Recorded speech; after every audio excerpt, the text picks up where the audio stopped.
পৃথিবীতে এমন একটা ভূমি আছে যে ভূমি প্রতিদিন নিজের শরীর বদলায়। আজ যেখানে মাটি কাল সেখানে নদী, আজ যেখানে গ্রাম কাল সেখানে স্রোত। এই ভূমি কখনো স্থির না, আর সেই কারণেই এই ভূমির মানুষও কখনোই স্থির না। সে গান বদলায়, ভাষা বদলায়, সংস্কৃতি গড়ে, আবার ভেঙেও ফেলে। কারণ বাঙালি শুধু একটি জাতি না, সে এক চলমান সভ্যতা। বদ্বীপ মানে শুধু নদীর পলি না, বদ্বীপ মানে জন্ম আর বিলীন হওয়ার অন্তহীন খেলা। পদ্মা, মেঘনা, যমুনা হাজার বছর ধরে মাটি এনে নতুন ভূমি বানিয়েছে, আবার সেই মাটিকেই ভেঙে নিয়ে গেছে সমুদ্রে।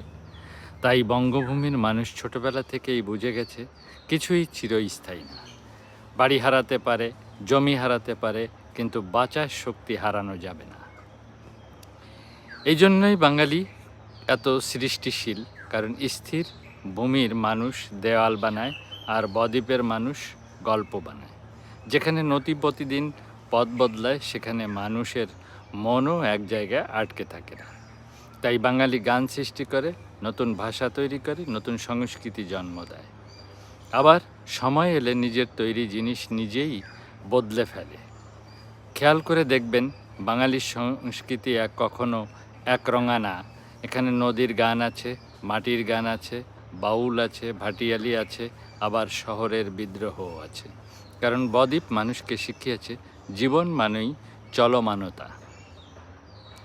পাহাড়ের সভ্যতা স্থির, মরুভূমির সভ্যতা কঠিন, কিন্তু বদ্বীপের সভ্যতা সে তরুণ, সে প্রবহমান। পাহাড় নিজের জায়গা ছাড়ে না, কিন্তু নদী প্রতিদিন নিজের পথ বদলায়। আর এই নদীর মতোই বাঙালিও নিজের ভেতরের পরিবর্তন বহন করে চলে। বাঙালিয়ানা আধ্যাত্মিক দর্শন বলে, স্থিরতা সবসময় জীবন না, কখনো কখনো পরিবর্তনই মানুষের সবচেয়ে বড় প্রমাণ। কারণ সে মাটি বদলায় না, সেখানে নতুন কিছু জন্মায় না। এই বদ্বীপ তাই শুধু ভূগোল না, এটা একটা জীবন্ত আত্মা।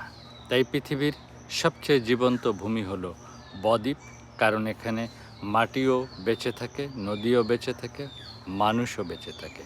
আর সেই কারণেই বাঙালি কখনো পুরোপুরি থেমে যায় না। সে ভাঙে, ডুবে যায়, আবার উঠে দাঁড়ায়। কারণ বাঙালি মানেই চলমান নদীর বুকে জন্ম নেওয়া এক অনন্ত সভ্যতা। তো ধন্যবাদ।